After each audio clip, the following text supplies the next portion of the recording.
Welcome to the Old Time Radio Westerns. I'm your host, Andrew Rhynes, and let's get into this episode. This episode is going to be The Lone Ranger. Original air date is April 20th, 1945, and the title is Opportunity Smith. Let's get into it.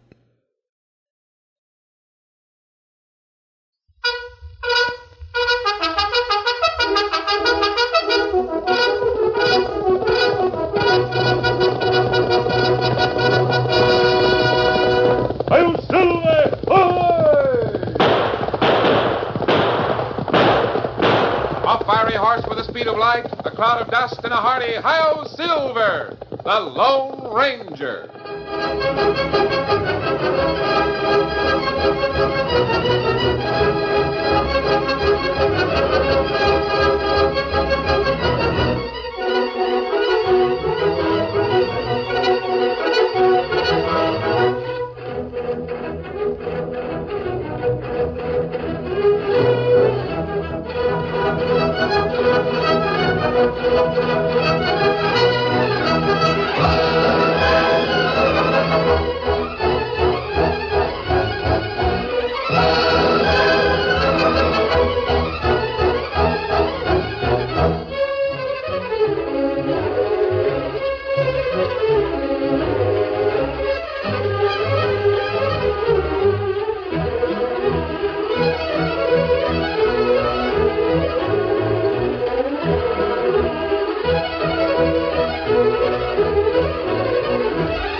With his faithful Indian companion Tonto, the masked rider of the plains led the fight for law and order in the early western United States.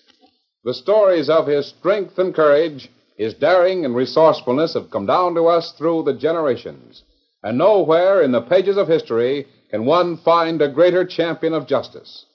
Return with us now to those thrilling days of yesteryear. From out of the past come the thundering hoofbeats of the great horse Silver. The Lone Ranger rides again. Come on, Silver! Let's go, big fellow! I'm Silver! Ahoy!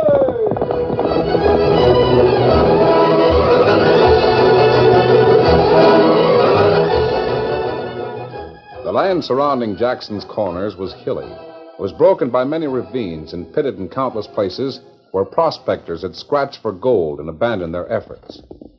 It was dangerous ground for a fast gait, but Tonto was on his way to the camp of the Lone Ranger.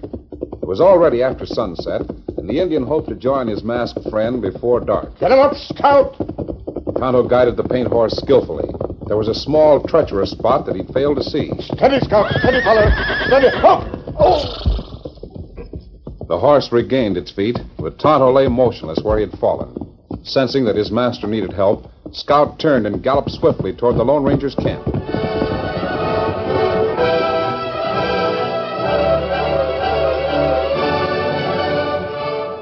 Meanwhile, the shrewd-faced lawyer in Jackson's Corners, known as Opportunity Smith, leaned back in his chair while Squint Adrian laboriously read a legal document.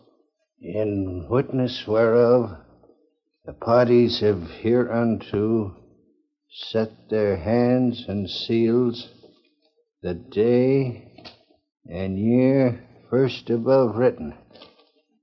Me and Jim Blake signing these lines at the bottom, eh, Lawyer Smith? That's right. You sign in front of witnesses, and you've got a legal partnership in the gold mine. Half interest in a gold mine for $5 ain't bad, eh? Well, Jim Blake wanted a grub stake. You gave it to him. I get half of all he finds, and he does all the work. I guess he didn't expect to strike it rich when he borrowed that money. You'll notice, Squint, that I inserted a clause to the effect that if one of you dies, the other gets the whole claim. I seen that. Might not go with Jim Blake. He's got a wife, you know, Smith. He might not want to let me have everything if he should die. Well, if he objects to that paragraph, we can change it. Maybe he won't even notice it. Maybe he won't. He's a trusting critter. You going out to his house tonight? Yeah, he's invited a few friends in to celebrate his strike. I know. I'm invited. Oh. My team is waiting right out with me. We'll get the agreement signed and witnessed. You ready? Just a minute, Lawyer Smith. Well? There's another paragraph in this paper. I savvy why everyone calls you Opportunity Smith. What do you mean? You got it in here that you get 10% of the gold. Well? No matter what Jim Blake says about that, I won't sit still for it. Why should you get 10%? Legal counsel? My eye. I know what you charge for drawing up a legal paper. I'll pay it in cash. Why should you get 10% of everything? I won't agree to that. Oh, yes, you will. Like fun. You'll agree to it and persuade Jim Blake to do the same. Before I do that, You'll hang for murder. What? In Washoe County. How did you How know? did I know about the murder of Pete Parker? I've known about it for some time, Squint. I make it my business to know about people. I knew you were Jake Arnold before you'd been in town 3 weeks. And you kept still all this time? The reward wasn't large enough to tempt me. You just waited till there was a chance to collect in a big way for what you knew, huh? I awaited my opportunity. Opportunity Smith. Now, Squint, shall we go to Jim Blake's party? Now, wait. Let me get this straight. You get 10% of our claim, and you keep still about me. Is that it? As your legal counsel on a substantial retainer, I'd hardly turn you in for murder. Bring that document, Squint. My surrey's waiting. All right. Come on, Opportunity Smith.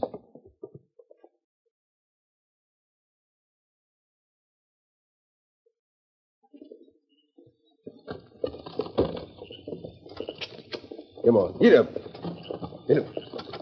It'll be dark by the time we reach Blake's house. Yeah. You've been quiet, Squint. What are you thinking about? I'm thinking about you, Opportunity Smith. I'm wondering if you'll be satisfied with 10%. For the present. Meaning you want a bigger slice of the gold mine when you can see a way to get it. Is that it? Well, if, for example, something should happen to your partner, and you became owner of 90% of the mine. What do you mean? If something should happen to Jim Blake. I was just thinking, that's all, Squint. Just thinking. What's the matter? Oh. Why are you stopping? Look, someone lying on the ground. Hey, it looks like an Indian. Yes, it is. He dead?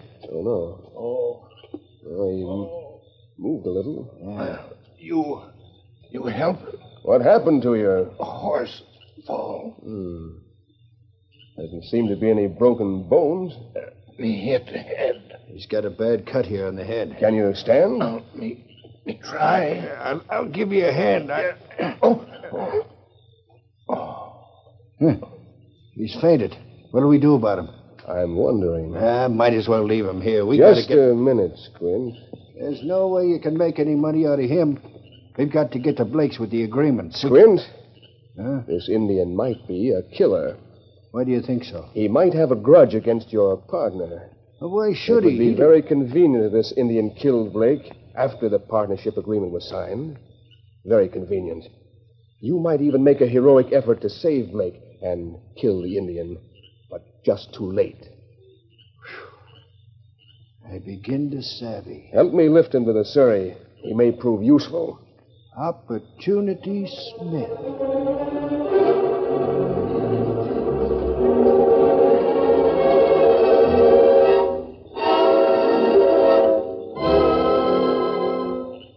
As darkness gathered over the Lone Ranger's camp, the masked man and Dan Reed prepared for Tonto's arrival. Now, bank the fire, Dan. That'll be ready when Tonto arrives. Right. Golly, I hope he admits this is a good cooking fire. It's hard to soothe him. Wait. Just a minute, Dan. A horse? Yes. Tonto's. He said he'd be here by dark. He's right on Wait. time. There's something wrong. What do you mean? Hoof beats are different than usual. Oh, golly. Here he is. Riderless. Something's happened. Steady there. Steady, Scout. Easy. Where's Tonto? Dan, hold the bridle. Right. Steady there, boy. Steady, Scout. Look at his knees. Yes, he's had a fall, a bad one. Then Tonto must have fallen when Scout... Steady there, He Scout. acts like he's trying to tell you about it. Dan, I'm going to follow the back trail. But it's dark. Do you think you can Tonto'd see follow a direct route from town. Besides, there'll be a full moon in half an hour. How about Scout's bruises? They're not serious. Keep him here with you. Right. You'll hear from me as soon as possible. All right. Steady, big fella. One silver.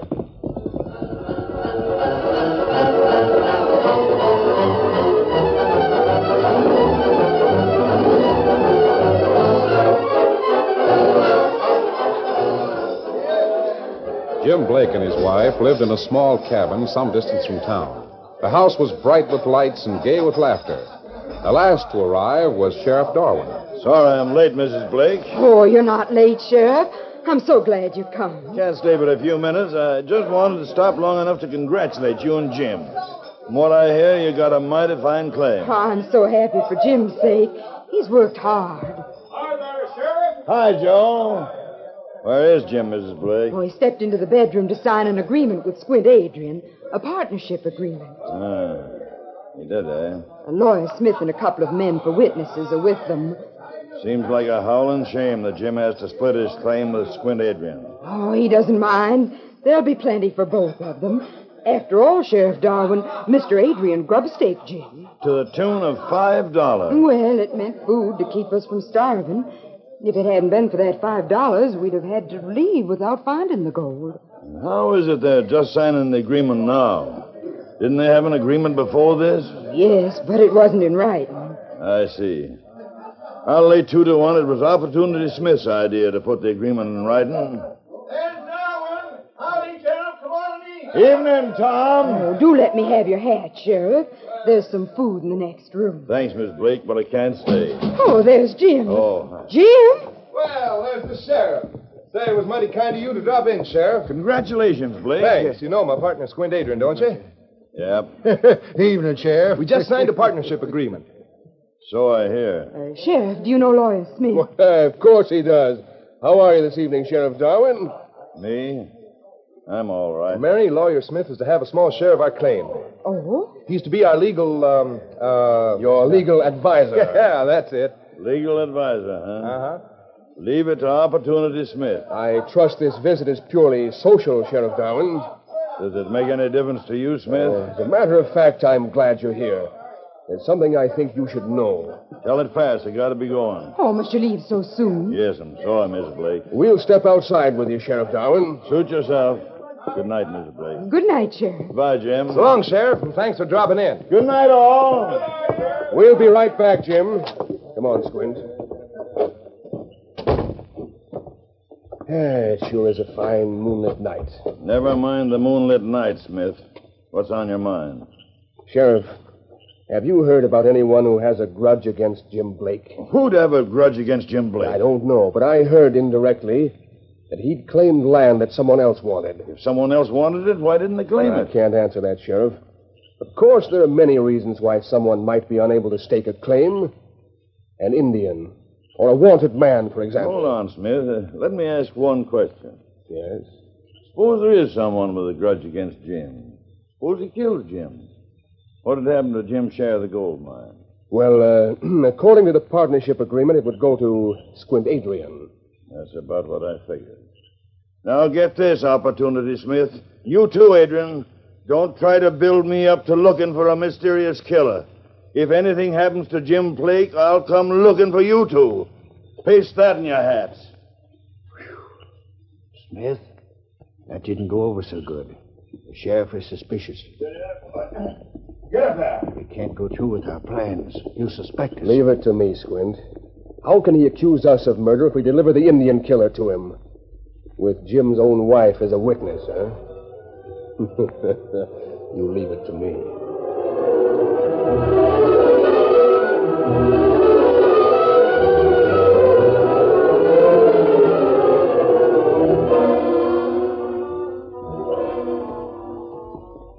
The sheriff paid little attention to the lawyer's statement as he rode toward town. He discounted the idea of anyone bearing a grudge against Jim Blake until he saw a white horse on the trail ahead. A man stood beside the horse, examining the ground. As the lawman drew near, the stranger looked up. Then, in the moonlight, Sheriff Darwin saw that the owner of the white horse wore a mask. Oh, there. Hold it steady. You're covered. Is that the badge of a sheriff or a deputy? Darwin's the name. Sheriff Darwin. Take that mask off. Just a minute, Sheriff. Boy. Take it off or I'll do it for you. Hired gunslinger, huh? Coming to get Jim Blake. I never heard of Jim Blake. No? Well, I reckon you've heard about the two men that hired you to kill him. Now hoist your hands. You're under arrest.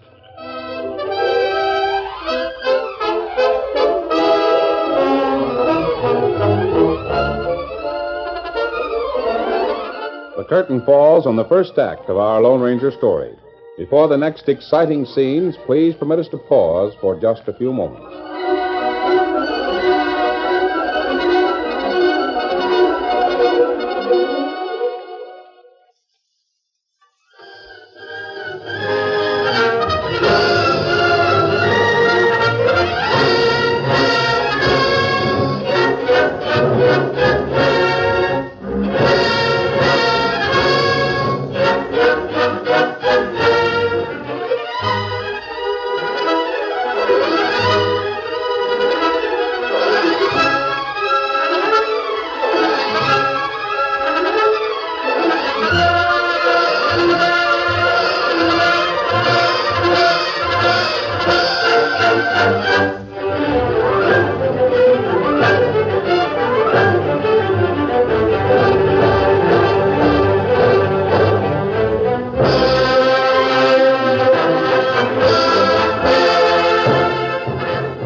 Now, to continue our story.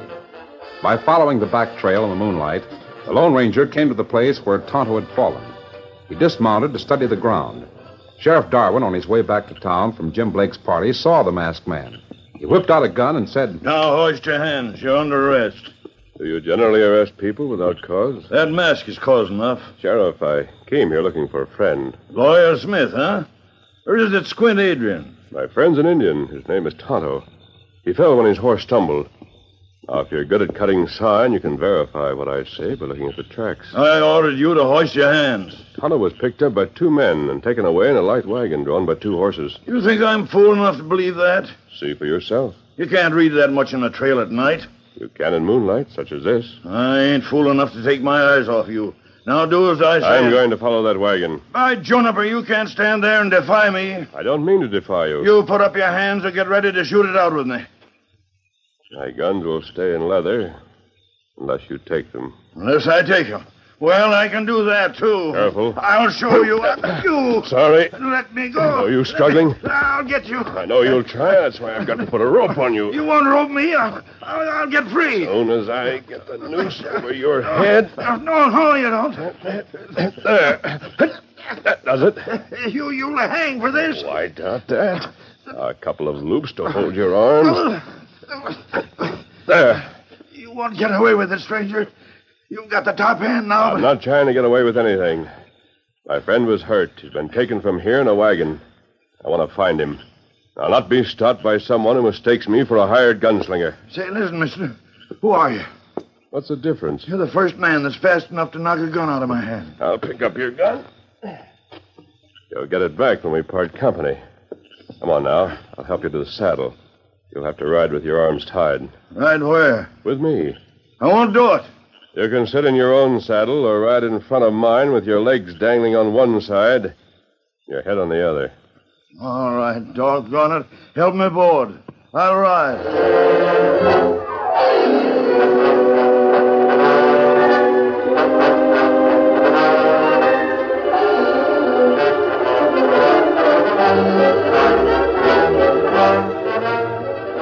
Jim Blake's party had broken up, and the guests had ridden back to town.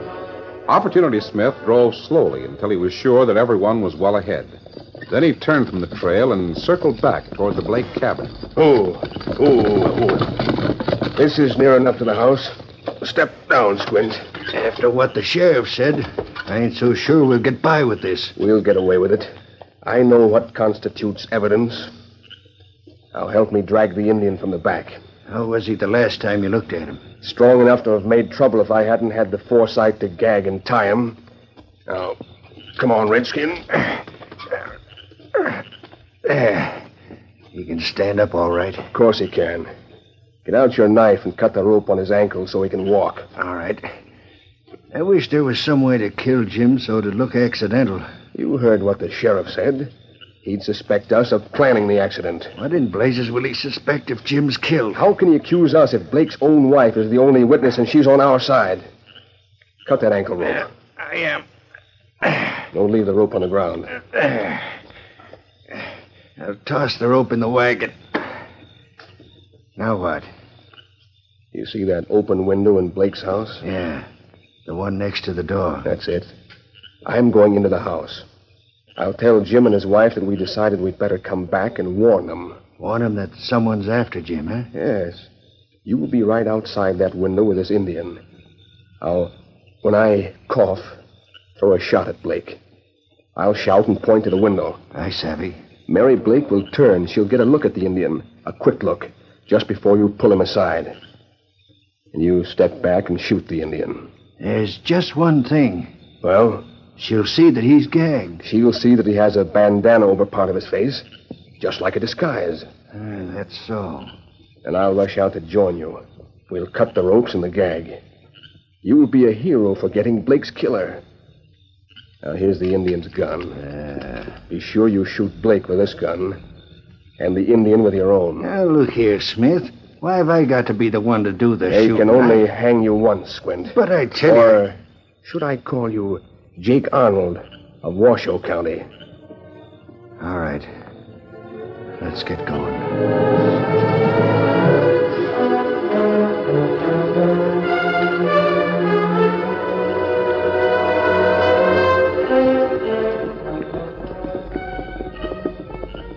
How long do you think you can keep me hogtied like this?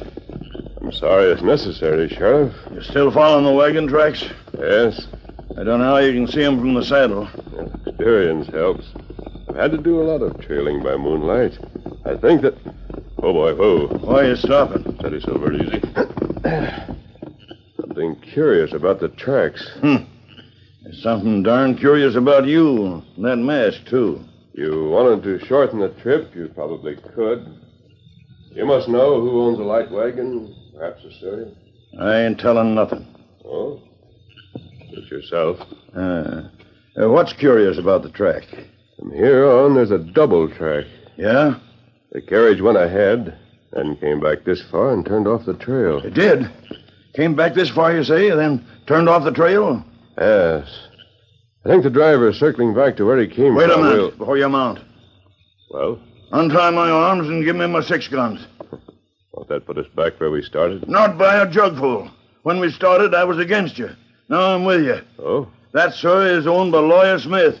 He and Squint Adrian were at Jim Blake's house. You spoke of them. If they're circling back there, I want to see about it. I don't want to be hindered by having my arms tied. I can take you there direct. It'll be quicker than following the trail. All right. Sit still. You're going to do what I ask you? You're going to trust me not to turn you down? I can tell when a man is to be So trusted. can I, doggone it. So can I. Hurry up with them knots. We got to get moving.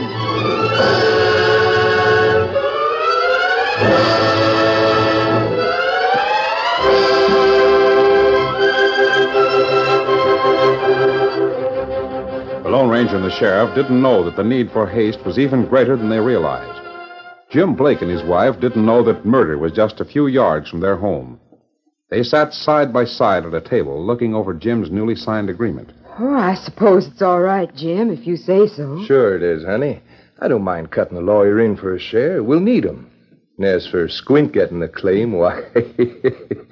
Shucks, he'd do the right thing. Well, it's late. You'd better close the window and I then... thought it'd be a good idea to leave it open and let some of the smoke out. So many of the boys were smoking their pipes.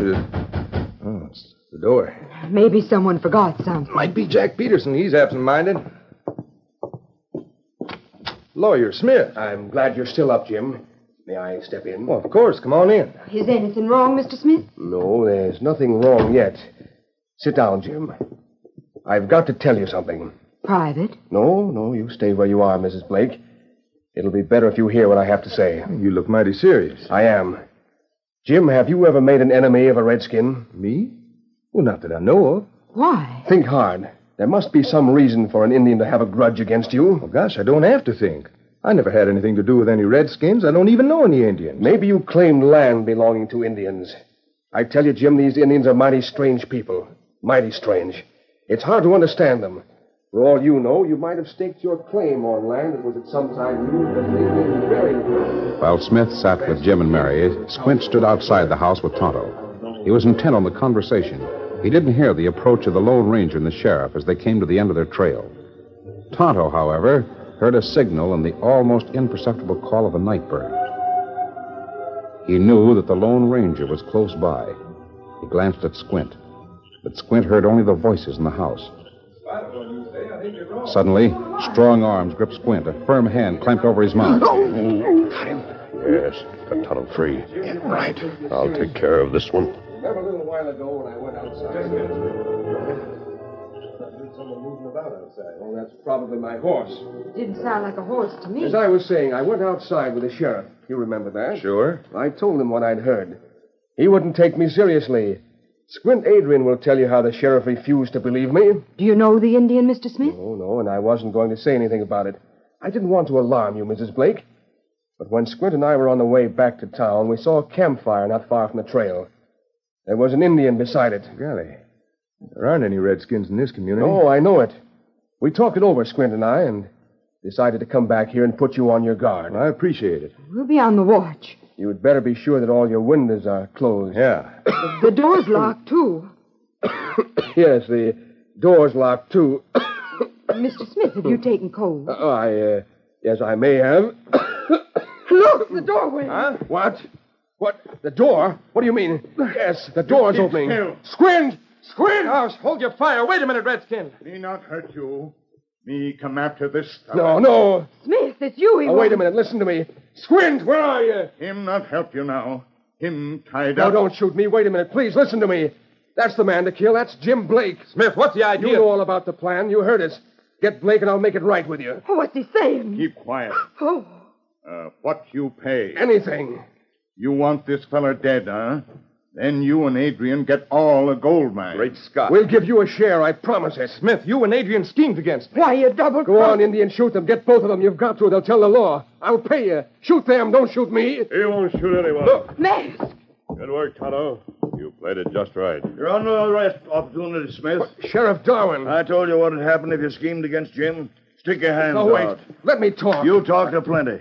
But you ain't told us. We'll get from Tonto and Squint Adrian. If that coyote He squealed... didn't have a chance. We came up on him from behind while he was fixing to frame Tonto for murder. He's the murderer. He's already wanted for murder. Save it. We'll get all the facts. Jim, looks like you had a streak of luck when you signed that agreement. I darn near signed my death warrant. With Smith and Adrian strung up, you'll be sole owner of your claim. Oh, no, you can't hang me. I didn't commit murder. I know the law. If you know the law, you know that Adrian will hang for a murder in Washoe. You also know that you're as guilty as he is for concealing what you knew about That him. squealing He coyote. didn't squeal. Tonto just dropped a couple of remarks before he came in, that's all. Hey, where is he? Where's that masked man? We have a friend waiting in camp. Come here. We want to thank you. Silver! I'm Silver!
story you have just heard is a copyrighted feature of the Lone Ranger Incorporated.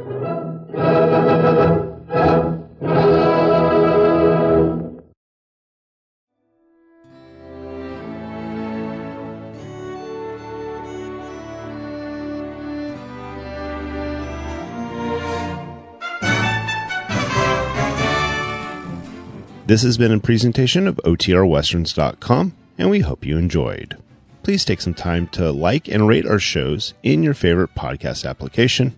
Follow us on Facebook by going to OTRWesterns.com/Facebook. Subscribe to our YouTube channel by going to OTRWesterns.com/YouTube. And send us an email, podcast@OTRWesterns.com. You can call and leave us a voicemail, 707-986-8739. This episode is copyright under the Attribution Non-Commercial Share-alike copyright. For more information, go to OTRWesterns.com/copyright. Have a great day, and thanks for listening.